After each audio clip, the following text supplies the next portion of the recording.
I just noticed that I have the ability to make 1 hour videos now, and I wanted to read a short story I've wanted to re-record for a while. It's The Velveteen Rabbit by Margery Williams. There was once a velveteen rabbit, and in the beginning he was really splendid. He was fat and bunchy, as a rabbit should be. His coat was spotted brown and white, and he had real thread whiskers, and his ears were lined with pink sateen. On Christmas morning, when he sat wedged in the top of the boy's stocking, with a sprig of holly between his paws, the effect was charming. There were other things in the stocking: nuts and oranges, and a toy engine, and chocolate almonds, and a clockwork mouse. But the rabbit was quite the best of all. For at least 2 hours the boy loved him, and then aunts and uncles came to dinner, and there was a great rustling of tissue paper and unwrapping of parcels. And in the excitement of looking at all the new presents, the Velveteen Rabbit was forgotten. For a long time, he lived in the toy cupboard or on the nursery floor, and no one thought very much about him. He was naturally shy, and being only made of velveteen, some of the more expensive toys quite snubbed him. The mechanical toys were very superior and looked down upon everyone else. They were full of modern ideas and pretended they were real. The model boat, who had lived through 2 seasons and lost most of his paint, caught the tone from them and never missed an opportunity of referring to his rigging in technical terms. The rabbit could not claim to be a model of anything, for he didn't know that real rabbits existed. He thought they were all stuffed with sawdust like himself, and he understood that sawdust was quite out of date and should never be mentioned in modern circles. Even Timothy, the jointed wooden lion, who was made by the disabled soldiers, should have had broader views, put on airs, and pretended he was connected with government. Between them, all the poor little rabbit was made to feel himself very insignificant and commonplace, and the only person who was kind to him at all was the skin horse. The skin horse had lived longer in the nursery than any of the others. He was so old that his brown coat was bald in patches and showed the seams underneath, and most of the hairs in his tail had been pulled out to string bead necklaces. He was wise, for he had seen a long succession of mechanical toys arrive to boast and swagger, and by break their mainsprings and pass away. And he knew that they were only toys and would never turn into anything else. For nursery magic is very strange and wonderful, and only those playthings that are old and wise and experienced, like the skin horse, understand all about it. "What is real?" asked the rabbit one day, when they were lying side by side near the nursery fender, before Nana came to tidy the room. "Does it mean having things that buzz inside you and a stick-out handle?" "Real isn't how you are made," said the skin horse. "It's a thing that happens to you when a child loves you for a long, long time, not just to play with, but really loves you. Then you become real." "Does it hurt?" asked the rabbit. "Sometimes," said the skin horse, for he was always truthful. "When you are real, you don't mind being hurt." "Does it happen all at once, like being wound up?" he asked, "or bit by bit?" "It doesn't happen all at once," said the skin horse. "You become. It takes a long time. That's why it doesn't happen often to people who break easily, or have sharp edges, or who have to be carefully kept. Generally, by the time you are real, most of your hair has been loved off, and your eyes drop out, and you get loose in the joints and very shabby. But these things don't matter at all. Because once you are real, you can't be ugly, except to people who don't understand. I suppose you are real, said the rabbit, and then he wished he had not said it, for he thought the skin horse might be sensitive. But the skin horse only smiled. The boy's uncle may be real, he said. That was a great many years ago. But once you are real, you can't become unreal again. It lasts for always. The rabbit sighed. He thought it would be a long time before this magic called real happened to him. He longed to become real, to know what it felt like, and yet the idea of growing shabby and losing his eyes and whiskers was rather sad. He wished that he could become it without these uncomfortable things happening to him. There was a person called Nana who ruled the nursery. Sometimes she took notice of the playthings lying about, and sometimes, for no reason whatever, she went swooping about like a great wind and hustled them away in cupboards. She called this tidying up, and the playthings all hated it, especially the tin ones. The rabbit didn't mind it so much, for wherever he was thrown, he came down soft. One evening, when the boy was going to bed, he couldn't find the china dog that always slept with him. Nana was in a hurry, and it was too much trouble to hunt for china dogs at bedtime, so she simply looked about her, and seeing that the toy cupboard door stood open, she made a swoop. Here, she said, take your old bunny. He'll do to sleep with you. And she dragged the rabbit out by one ear and put him into the boy's arms. That night, and for many nights after, the Velveteen rabbit slept in the boy's bed. At first he found it rather uncomfortable, for the boy hugged him very tight, and sometimes he rolled over on him, and sometimes he pushed him so far under the pillow that the rabbit could scarcely breathe. And he missed, too, those long moonlight hours in the nursery when all the house was silent, and his talks with the skin horse. But very soon he grew to like it, for the boy used to talk to him and made nice tunnels for him under the bedclothes that he said were like the burrows the real rabbits lived in. And then he had splendid games together, in whispers, when Nana had gone away to her supper and left the nightlight burning on the mantelpiece.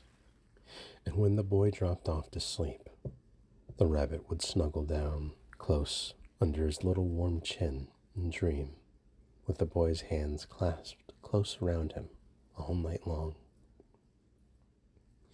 And so time went on, and the little rabbit was very happy, so happy that he never noticed how his beautiful velveteen fur was getting shabbier and shabbier, and his tail became unsewn, and all the pink rubbed off his nose where the boy had kissed him.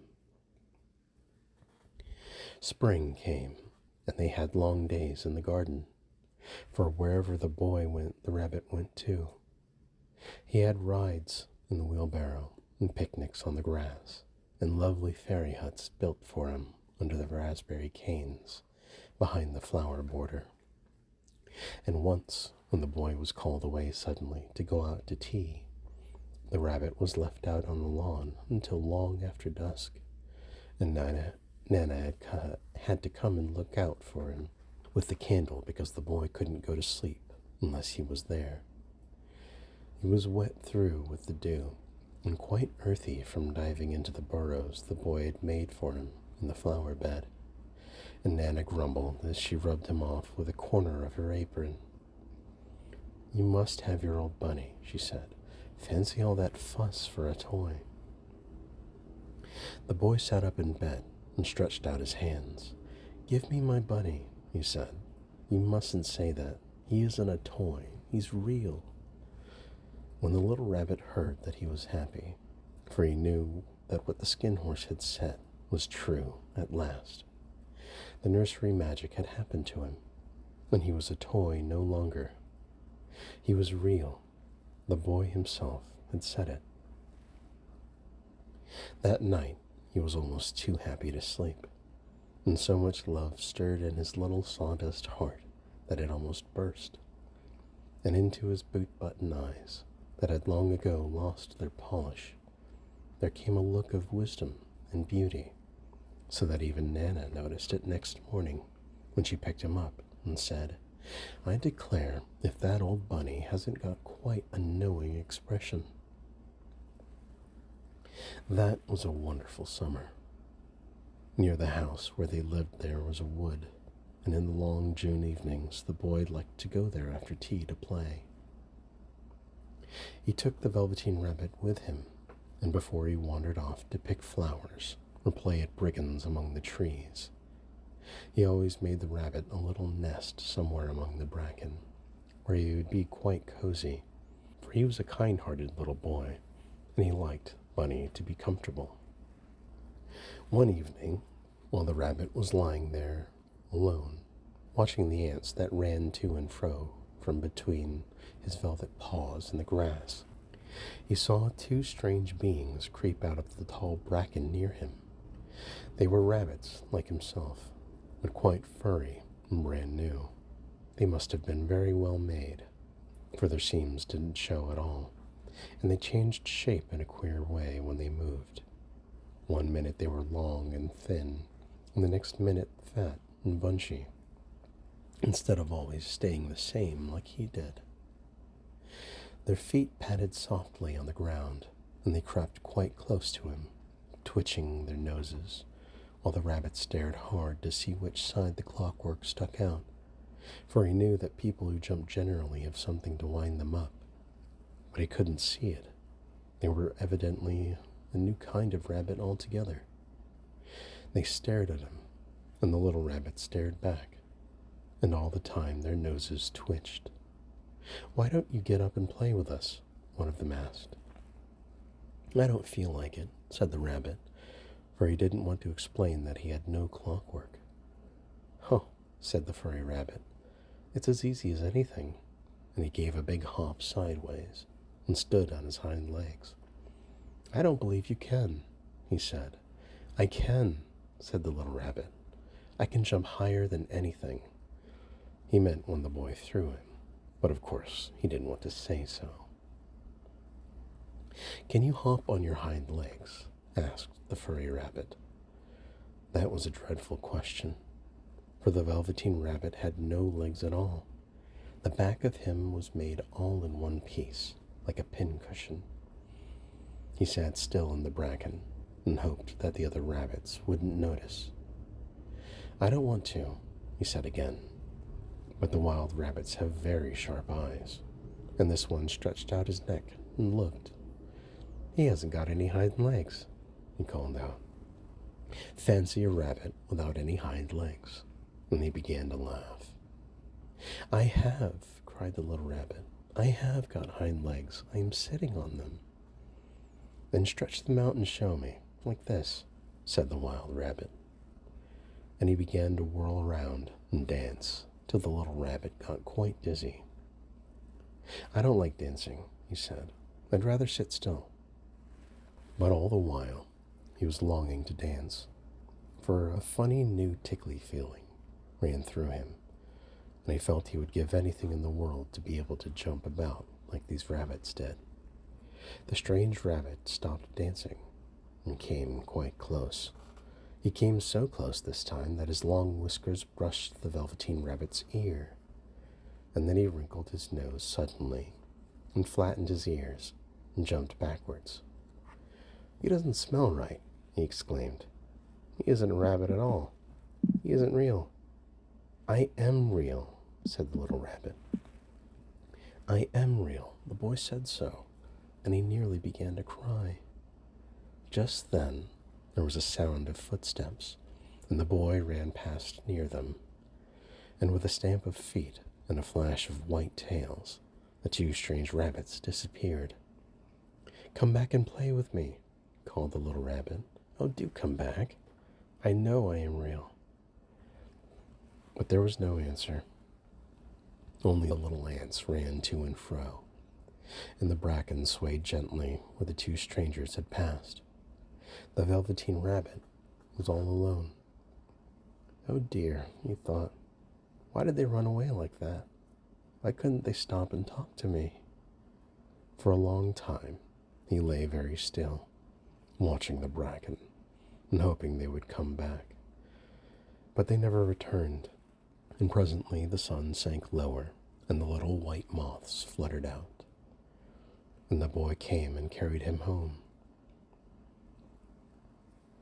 Weeks passed, and the little rabbit grew very old and shabby, but the boy loved him just as much.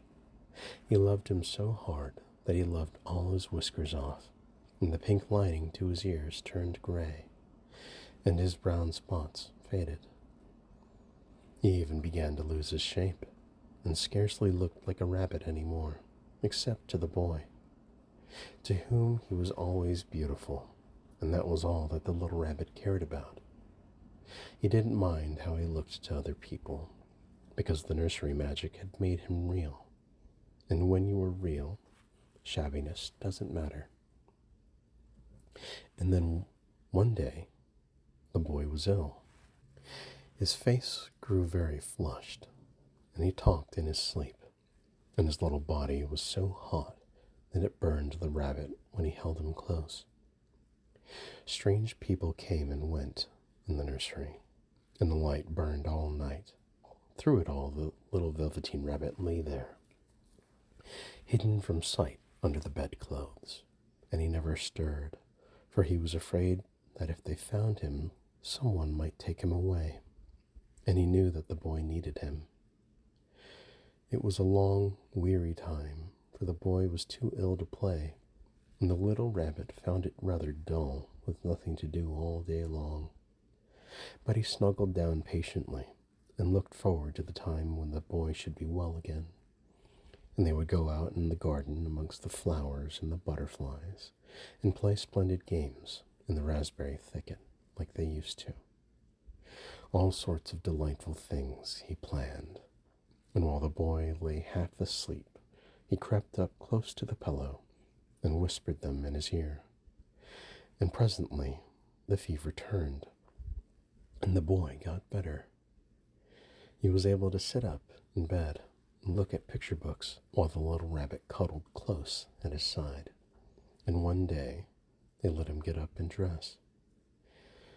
It was a bright sunny morning, and the windows stood wide open. They had carried the boy out onto the balcony, wrapped in a shawl, and the little rabbit lay tangled up among the bedclothes, thinking. The boy was going to the seaside tomorrow. Everything was arranged, and now it only remained to carry out the doctor's orders. They talked about it all, while the little rabbit under the bedclothes, with just his head peeping out, and listened.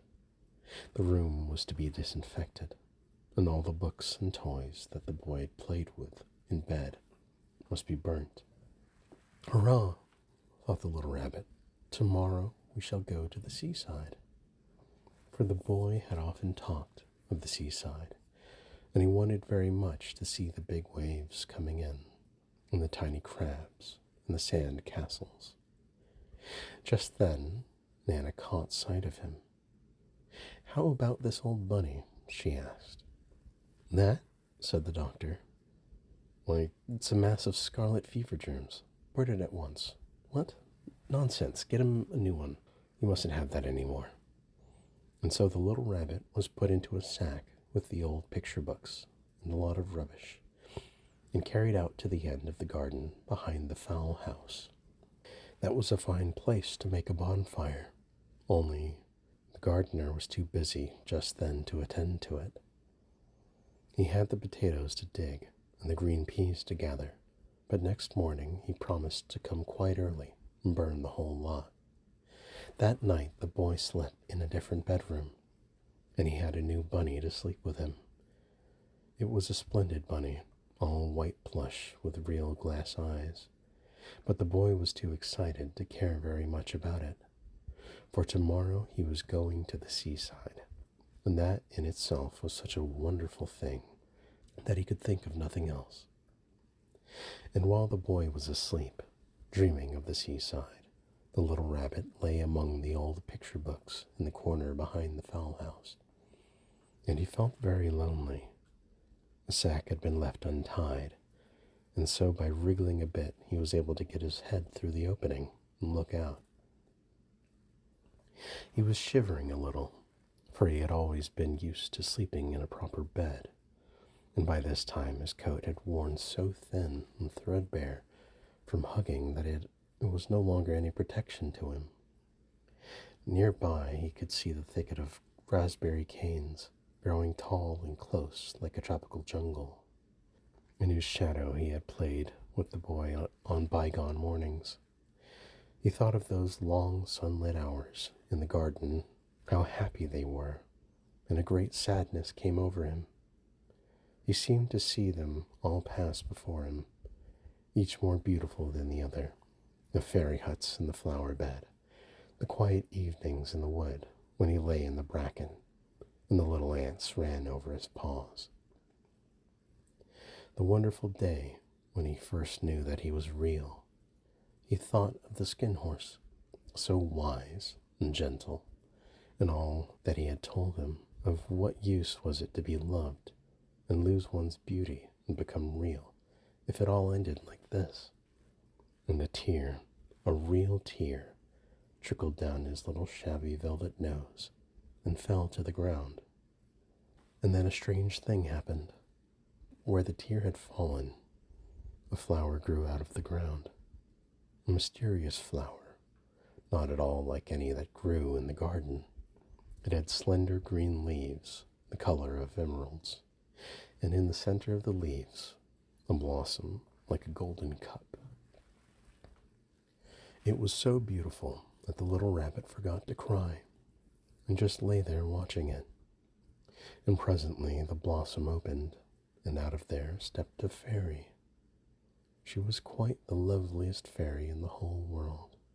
Her dress was of pearl and dewdrops, and there were flowers round her neck and in her hair, and her face was like the most perfect flower of all. And she came close to the little rabbit and gathered him up in her arms and kissed him on his velveteen nose that was all damp from crying. "Little rabbit," she said, "don't you know who I am?" The rabbit looked up at her, and it seemed to him that he had seen her face before, but he couldn't think where. "I am the nursery magic fairy," she said. "I take care of all the playthings that the children have loved. When they are old and worn out, and the children don't need them anymore, then I come and take them away with me and turn them into real." "Wasn't I real before?" asked the little rabbit. "You were real to the boy," the fairy said, "because he loved you. Now you shall be real to everyone." And she held the little rabbit close in her arms and flew with him into the wood. It was light now, for the moon had risen. All the forest was beautiful, and the fronds of the bracken shone like frosted silver. In the open glade between the tree trunks, the wild rabbits danced with their shadows on the velvet grass. But then they saw the fairy, and they all stopped dancing and stood round in a ring to stare at her. "I've brought you a new playfellow," the fairy said. "You must be very kind to him and teach him all he needs to know in Rabbit Land, for he is going to live with you forever and ever." And she kissed the little rabbit again and put him down in the grass. "Run and play, little rabbit," she said. But the little rabbit sat quite still for a moment and never moved, for when he saw all the wild rabbits dancing around him, he suddenly remembered about his hind legs, and he didn't want them to see that he was made all in one piece. He did not know that when the fairy kissed him that last time, she had changed him altogether, and he might have sat there a long time, too shy to move, if just then something hadn't tickled his nose. And before he thought what he was doing, he lifted his hind toe to scratch it, and he found that he actually had hind legs. Instead of dingy velveteen, he had brown fur, soft and shiny. His ears twitched by themselves, and his whiskers were so long that they brushed the grass. He gave one leap, and the joy of using those hind legs was so great that he went springing about the turf on them, jumping sideways and whirling round as the others did. And he grew so excited that when at last he did stop to look for the fairy, she had gone. He was a real rabbit at last, at home with the other rabbits. Autumn passed, and winter, and in the spring, when the days grew warm and sunny, the boy went out to play in the wood behind the house. And while he was playing, two rabbits crept out from the bracken and peeped at him. One of them was brown all over, but the other had strange markings under his fur, as though long ago he had been spotted, and the spots still showed through. And about his little soft nose and his round black eyes there was something familiar, so that the boy thought to himself, "Why, he looks just like my old bunny that was lost when I had scarlet fever." But he never knew that it really was his own bunny, come back to look at the child who had first helped him to be real.